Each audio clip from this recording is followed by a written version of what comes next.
আপোনাৰ ভিউৱাৰ্ছ যেতিয়া বাঢ়িব তাৰ পিছত কপিৰাইট লাগিব পাৰে আপোনালোকে বাৰু ভগৱানক বিশ্বাস কৰেনে? হেল্ল' বন্ধুসকল, মোৰ জীৱনৰ ৰং a2z চেনেলটোলৈ আপোনালোক সকলোকে স্বাগতম জনাইছোঁ। আজি মই আপোনালোকক দেখুৱাম মোৰ বন্ধুৰ ঘৰ। আৰু মোৰ বন্ধুৰ ঘৰ হ'ল গৰিয়াবামত। গৰিয়াবাম বুলি ক'লে আমাৰ নিচেই কাষতে লাগি থকা এখন গাঁও, পথাৰখনৰ ইপাৰ সিপাৰ। আৰু এইখন যে দেখিছে, এইখন আমাৰ বালিমৰা পথাৰ।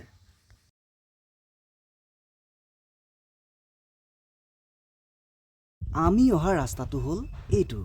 আৰু আপোনালোকে যদি পোনে পোনে গুচি যায় তেতিয়া পাব বালিমৰা ষ্টেচন। আৰু আমি এনেকৈ ঘূৰি দিলোঁ। আৰু এই কঁঠাল গছজোপা যে দেখিছে, এইজোপা বহুত পুৰণি কঁঠাল গছ। আৰু মই জন্ম হোৱাৰ পাছৰ পৰাই দেখি আছোঁ। হয়তো আগৰ পৰাই আছে, মই সঠিককৈ ক'ব পৰা নাই। বাৰু যিয়ে নহওক, মই যে আমি বুলি কৈ আছোঁ, মানে আমি তিনিওটাই গৈ আছোঁ। মোৰ মানুহগৰাকী আৰু মোৰ ল'ৰাটি আৰু মই। এতিয়া পথাৰবোৰ বৰ ভাল লাগে। আমি পিছে খেতি শেষ কৰিলোঁ, আৰু আপোনালোকে শেষ কৰিলে নাই কমেণ্ট কৰিবলৈ নাপাহৰিব।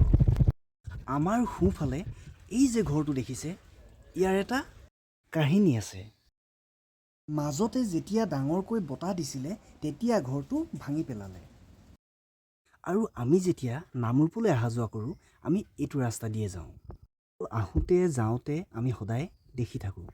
আৰু ঘৰটোৰ যিজন অনাৰ, তেখেতে কিন্তু হাৰ নামানিলে। আৰু কিছুদিনৰ পিছত ঘৰটো আকৌ বনালে। আৰু ঘৰটো বতাহ নধৰিবৰ কাৰণে ভাগ ভাগ কৰি দিলে।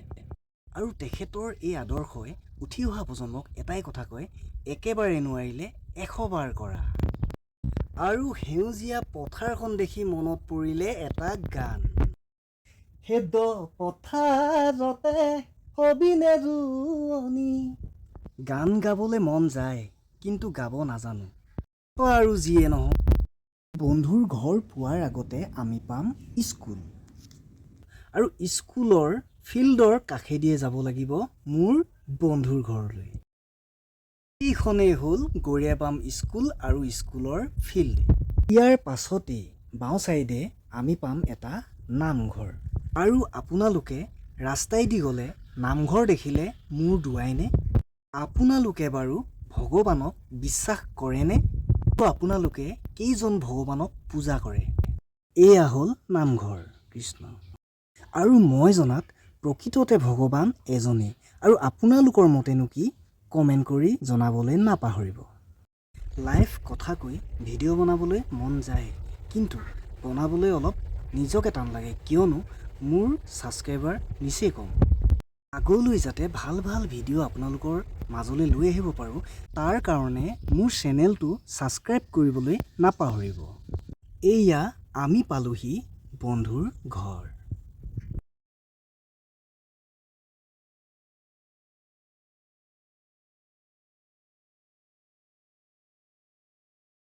আৰু এয়া মোৰ বেটা। এয়া যে দেখিছে পেহীয়ে প্ৰসাদ ভগাই আছে। আৰু বাইকৰ কাষত থিয় হৈ থকা ল'ৰাজন হ'ল পেহীৰ ল'ৰা। চেহেৰাটো দেখুৱাব নোৱাৰিলোঁ, তাৰ বাবে দুখিত। আৰু ইয়াত মই ৰাখিছোঁ মোৰ লাকিক মই ইয়াতে থাকিব দিলোঁ। আৰু এই সোঁফালে খোৱা বোৱাৰ ৰন্ধাৰ ব্যৱস্থা কৰিছে। আৰু ভিতৰলৈ সোমাই গৈ দেখোঁ সকলো ইয়াতে বহি আছে। ভিনিকে আদি কৰি লগৰ ল'ৰা, ভাইহঁত আৰু বইনাই। আৰু এয়া হ'ল মোৰ বন্ধুৰ বেটা। বেটাৰ নাম থলে প্ৰজ্ঞান। গৰমত থাকিব পৰা নাই। অলপ দেৰি ইয়াতে বহি লগৰ ল'ৰাৰ লগত কথা পাতি বাহিৰলৈ ওলাই গ'লোঁ।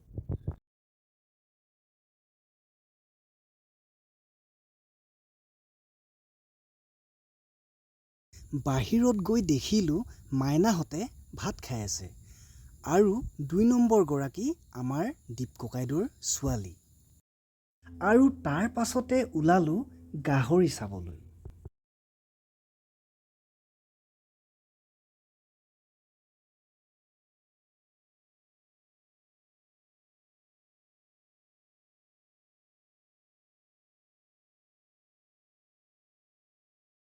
আৰু তাত গৈ দেখিলোঁ দেউতাই গাহৰিকেইটাক পানী দি আছে, মটৰ দি পানী দি আছে, কাৰণ গৰমৰ কাৰণে। এয়া হ'ল দেউতা। আৰু দেউতাই ক'লে গাহৰিটোৰ ওজন বোলে 1.5 কুইণ্টেল আৰু তাৰ বয়সো 1.5 বছৰ।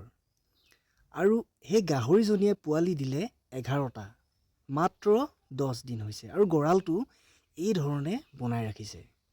মই এই ভিডিঅ'টো দুবাৰ বনাবলগীয়া হ'ল, কাৰণ কিয় জানেনে? কাৰণ মোৰ ভিডিঅ'ত লাগিলে কপিৰাইট। আচলতে ভিডিঅ'টো নিজৰ হ'লেও মিউজিকৰ কাৰণে এয়া হ'ব পাৰে। আৰু মই আগতেও ভিডিঅ' বনাইছোঁ, তাতো কপিৰাইট লাগিছে আৰু ভিডিঅ'কেইটা মই ডিলিট কৰিছোঁ।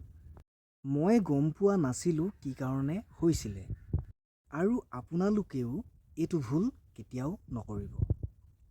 এতিয়া দেখিছোঁ নিজে মিউজিক বনাই নিজে দিব লাগিব, কিন্তু এয়া আমাৰ কাৰণে সম্ভৱ নহয়, প্ৰত্যেকৰ কাৰণে নহয়, আমাৰ নিচিনা, মোৰ নিচিনা মানুহৰ কাৰণে।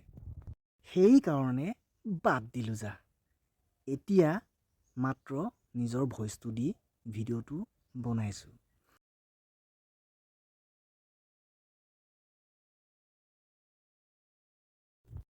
আৰু যিয়ে নহওক, ইউটিউবে সীমা এটা বান্ধি দিছে যেতিয়া, নিজৰ সীমাত নিজে থকাটোৱে ভাল, নে কি কয়?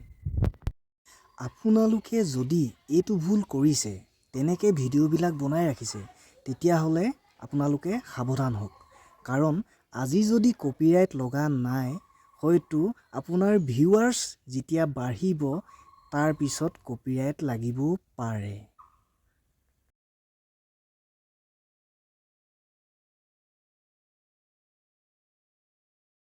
সকলোৱে লাহে লাহে ঘৰ মোৱা হৈছে, আৰু আমিও হ'ব লাগিব। বন্ধুৱে থাকি যাবলৈ ক'লে, কিন্তু আমি নোৱাৰিলোঁ, কাৰণ মাৰ গাটো ভাল নাছিলে। মা মানে হ'ল শাহু মা। আমি পোনে পোনে তালৈ যাবলগীয়া হ'ল।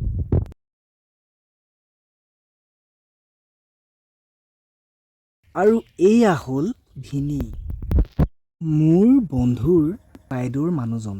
পিছফালে যে দেখিছে, পিছফালে দাইদেউৰ ল'ৰাটো আৰু ৰিদীপ, এয়া ভিনিৰ ককায়েক, এয়া পেহী, এয়া ভাইটি আৰু এয়া বইনা।